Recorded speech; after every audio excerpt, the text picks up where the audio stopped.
বিদ্যুৎ বিভ্রাটের কারণে পথ অবরোধ দুবরাজপুরের গোয়ালিয়ারায়।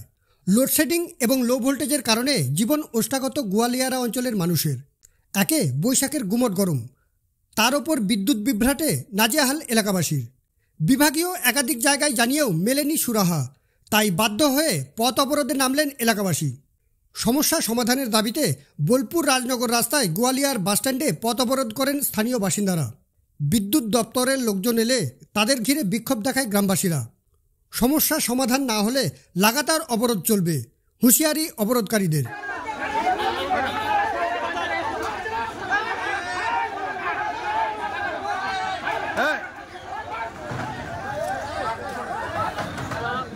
বিগত 3 দিন থেকে আমাদের গ্রামে লাইনের অবস্থা খারাপ, লাইন জ্বলছে না, লো ভোল্টেজ।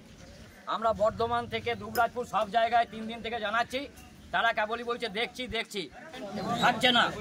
এবং লো ভোল্টেজ থাকার জন্য চরম অসুবিধা। আশপাশ গরমে আমাদের গ্রামের অনেক বয়স্ক মানুষ, বাচ্চা ছেলে, তারাও থাকতে পারছে না, প্লাস মোটরে জল উঠছে না। আমরা 3 দিন থেকে প্রচণ্ড অসুবিধা ভোগ করছি। বর্ধমান, দুবরাজপুর বিভিন্ন জায়গায় জানানো সত্ত্বেও তারা বলছে দেখছি এই করে দিচ্ছি। এখন তো আবার তারা ফোনও ধরছে না।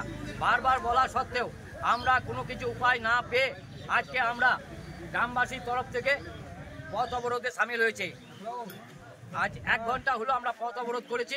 প্রশাসনের কাছ থেকেও আমরা এখনো কোনো সুযোগ সুবিধা পাচ্ছি না বা সহযোগিতা পাচ্ছি না। আমাদের গোটা গ্রাম এখানে আজকে চলে এসছে।